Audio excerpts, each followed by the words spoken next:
What was the key for you guys on the defensive end until they made that late run there? Their shooting percentages were pretty low. Jalen, you go first this time.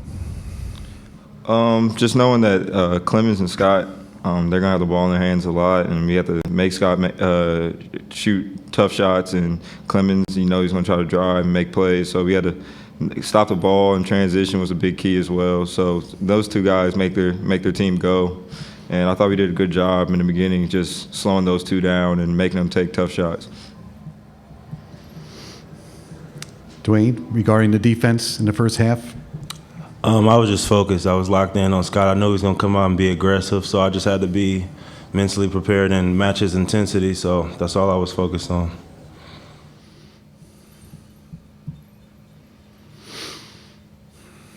Anything else for the student athletes of Evansville? All right, gentlemen, thank you very much. We'll dismiss you. We'll stay with the head coach a little longer. First coach for Coach Simmons is right here. Todd, on the end. Marty, among other things, as far as setting the tone is concerned, it was 10-0, I think, in rebounding to start the game. That was one thing you did, but, just where do you feel like your own team kind of set the tone for this game? I thought we got some stops, early, got our hands on some balls, and we were able to get out and transition and get some easy baskets. I think that really helped us, gave us a lot of confidence right out of the gate. I think that as much as anything, the rebounding stat, I did not know that. I just felt like our guys, they were ready to play. They were excited in the locker room, and it carried over to the start of the game.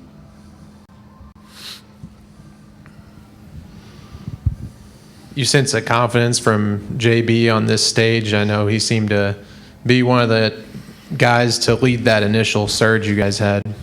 Yeah, he was good. I mean, he's had a terrific year. He's had a terrific career at Evansville, and he's kind of been the man all year for us, and he came out really aggressive. I thought he did it in a lot of different ways. He made some perimeter shots, but he got the ball to the basket. He got to the free throw line. I just thought he had a real good makeup to the way he approached the game. Question on the left-hand side, Marty. Thanks, Coach. Obviously not a lot of time to sit back and reflect on this one. You got to look ahead for tomorrow, and your opponent tomorrow has a lot of hardware, as well as the number 1 overall seed. So what do you tell your guys as they go to bed tonight, to get them prepared for their biggest challenge so far of the tournament? Yeah, we've played them twice, so you really don't have to tell our guys a whole lot. I mean, they're an outstanding team. They're well coached. They play extremely hard. I mean, that might be their best. They're really, really competitive. They get after you. Lee, obviously, is probably their leader, although they got a lot of guys. Wills plays extremely hard. Evans has done a great job. They're very athletic. They're very talented on the inside, but they're unselfish. It's a full package. I mean, they're really tough to score against, and then they're not easy to guard, and they rebound extremely well. So I think our guys are just excited. When you win in a tournament, to have another shot. We'll quickly prepare. At this time of year, you're not going to do a lot of things differently. Try to keep things as similar from game plan to game plan as you can, and get them off their feet and be ready to go tomorrow. Question right there on the left. Go. Coach, what's one thing you'd like to see your team tighten up for tomorrow? Well, I'd say just taking care of the basketball. That's always a challenge against Illinois State. I mean, they're really, really active. They've got great hands. Lee dictates that. Wills dictates that. So just being strong and taking care of the basketball. Right down here in the corner. Boo did a fantastic job on Brenton Scott tonight. How big will he be tomorrow guarding Lee? It'll be big. I mean, it'll be. We're not going to stop anybody one-on-one. We're going to have to be solid as a team, and we're going to have to execute. Our coverages and help each other. But Boo, he's the guy that leads us on the defensive end. I mean, he's our stopper, and it'll be a good challenge.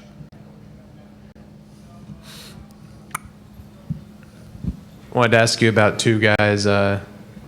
Boo offensively, I know you commented a little bit on his defense, but what did he give you on the offensive end? And then that's the most minutes Sergey's played since he got back from Serbia. So just to be able to extend the lead with him in there with Dave in foul trouble, how important was that? Huge, huge. You know, I thought not only, you know, he finished the 2 baskets around the basket, and then defensively, you know, his size. I mean, he's 7 foot. He's long. You know, when he keeps the ball, you know, when they have to score over him, it's not easy to do. And I thought he got a rebound or 2 in there, and I thought he did a really nice job. And then Boo was just really aggressive. You know, we got stagnant there in the second half. He slipped the screen right in the middle and rose up and stuck it. I thought that was a big basket. But he changed his speeds and his gears, and I just thought he was really aggressive on the offensive end.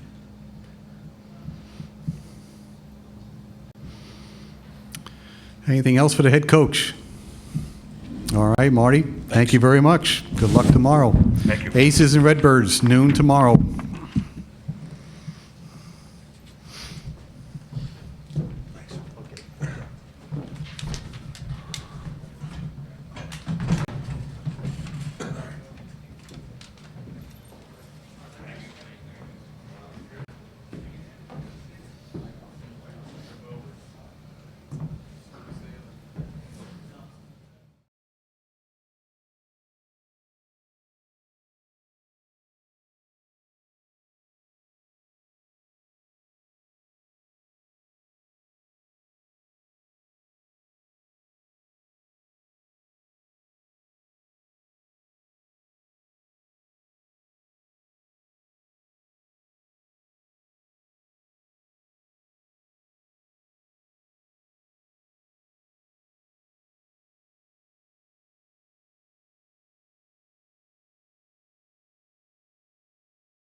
Indiana State Sycamores are with us now. Everett Clemens and TJ Bell represent the student athletes. Greg Lansing's in the middle. We're going to ask him to make a statement on the game, and then we'll go to questions for just the two student athletes. Greg, please. Just really disappointed in how we started the game. I thought at both ends of the floor, for one, Evansville was much more aggressive than we were. They were playing more like a team that wanted to play at noon tomorrow, and we were not. We were out of sync on offense. Quick shooting, taking bad contested shots early in the possession on one or no passes, really fueled their transition. I think they had 17 points in the first half in transition. So we got behind big to start, and we're battling uphill the whole way.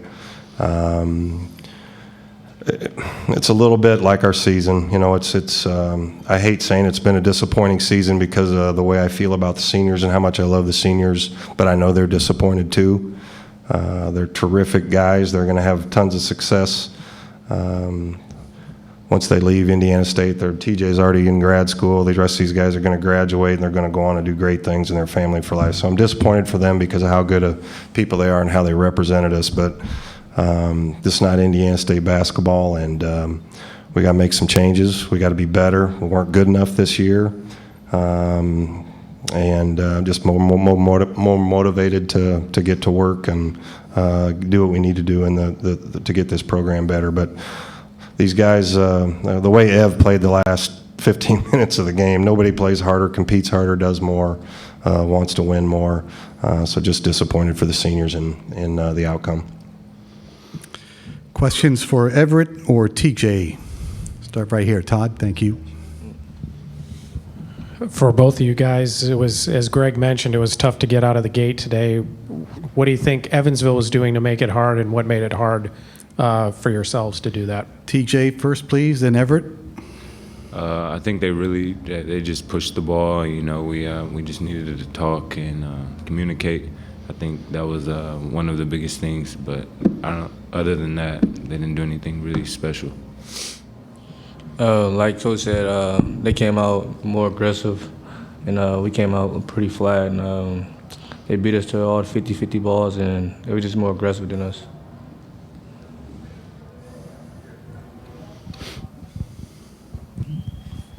Again, for both of you guys, I know the team was dealing with some illness and dealt with it tonight. The Q didn't play at all. It wasn't even here. How much did that affect preparations, and how much didn't it affect the game? I mean, where do you kind of put that in terms of this particular game? Everett, you're first this time. I don't really like making excuses. It's next man up. We had more than enough to win. Q is a big factor on our team. He's a defensive stopper for us, but we had enough out there. We just didn't get the job done. Yeah, I agree with what Ev said. I think Q helped us get ready for preparation, and he was there. You know, it was honestly shocking whenever he didn't show up. But I mean, he can do anything really about it. But wishing he gets better.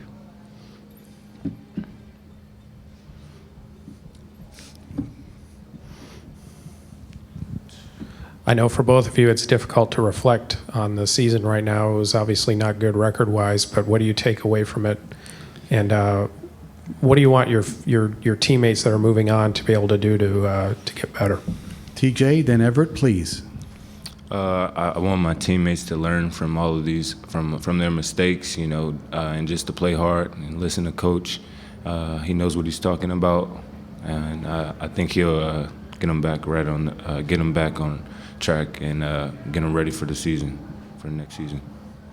I just want them to buy in and play together as a team. They have to understand that in order to be successful as a whole, you know, you have to play together.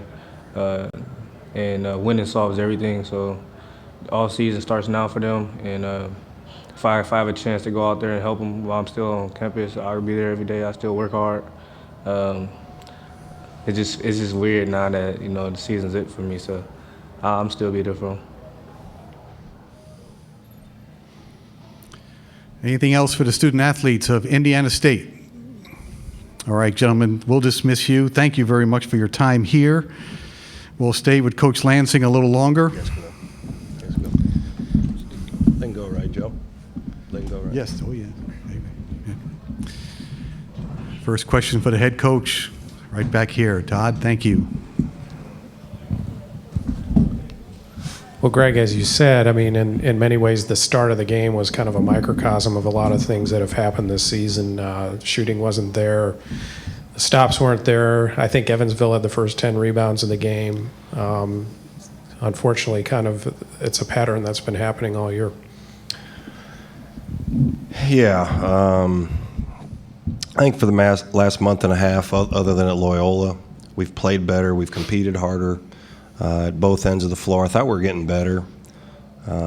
Just went down to Evansville and had a really tough game and a game that we could have won. It's usually a better fight than that. We just didn't come and compete with them tonight. They came out, punched us right in the face, and we did not respond. They were more aggressive on both ends of the floor. The hungrier, more determined team won. That's really what it was. They asserted their will, and we were kind of a punching bag there for a while. It's easy to play when you're 20, 25 down. I mean, you're 20, 25 ahead. It's easy to do that. If you have any competitiveness in you all, you're doing that from the start. So really disappointing, really disappointing. And I've got to be a lot better. I've allowed this. I'm the head coach. I've allowed this, and I'm not happy about it. Know some things that need to change and how I need to change and how our program needs to get back to being what we've been in our tenure.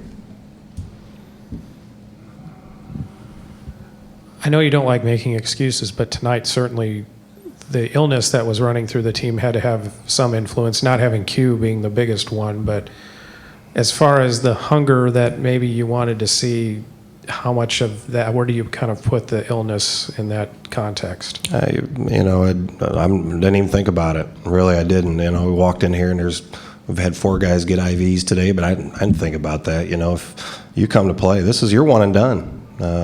I'm a coach's kid every year of my life. If you don't win a state championship or a national championship, you end in a loss. And that's what the competitive sports are all about. And I agree with both of these guys, what they said. There's no excuses, and we had plenty enough to win. The better team won. Better team wanted to win more, was more determined, and did what they needed to do. Has nothing to do with anything. There's injuries, there's illnesses all year long. I think they had one guy out too.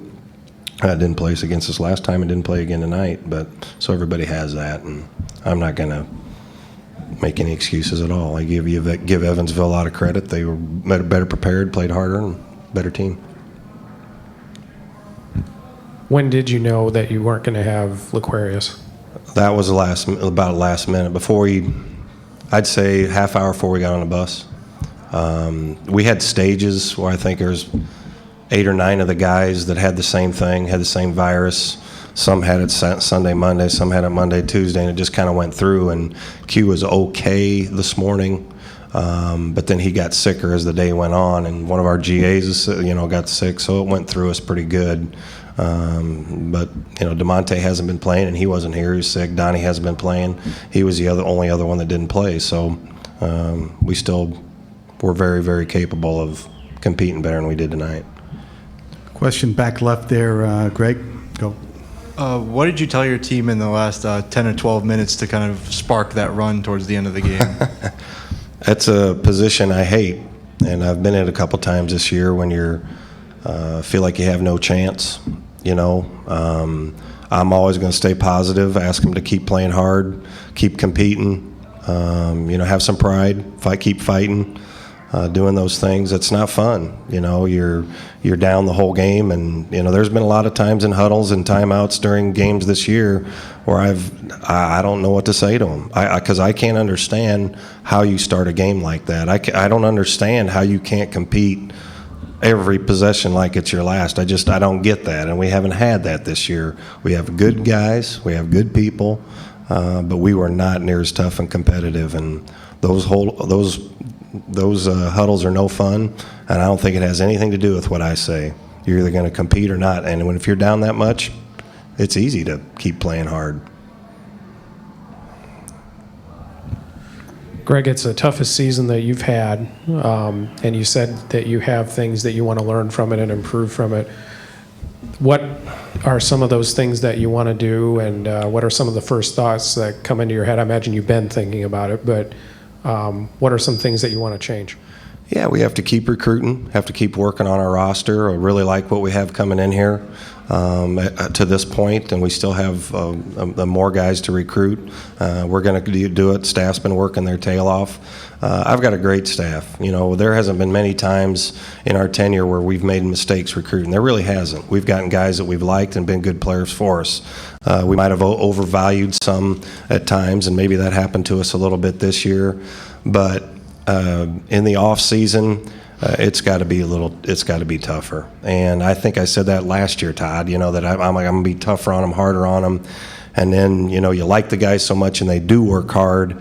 That maybe I don't develop the leadership or the toughness that we need, and that's not going to happen again. That will not happen. I'm going to be very involved and hands-on in everything we do at all times. These guys are good guys. They're good students. They represent us in a great way in the community, but my job has to do with our record, and our record was not near good enough. We weren't good enough this year, and that's going to change. Final question right behind you, Karen. Coach, I guess to go on a positive, Jordan Barnes has had a fantastic close to his season. What are your expectations of him moving forward inside the program? I wouldn't say fantastic. He's all freshman team. It's pretty good. Good kid, and he's got to get a lot better. A lot of the things that I just talked about, it's got to come from him too. Well, I have high expectations for him. Point guard, I was a point guard, so always the point guard's got to be a leader, got to be a tough guy, and to be able to communicate and talk, that holds you accountable. If you're going to be able to speak, you better be doing all the right stuff at all times and competing at a high level and set an example. He's going to have to learn to do what Everett Clemens did in the last 10, 15 minutes of that game. He's got to fight that hard. He's shown glimpses of it. He's talented. He could be really special, and I'm counting on him to be. But he's got to get better too. He's got to get better and tougher, and bring his team with him as a leader. Thank you, Greg. Thank you, guys. Best of luck.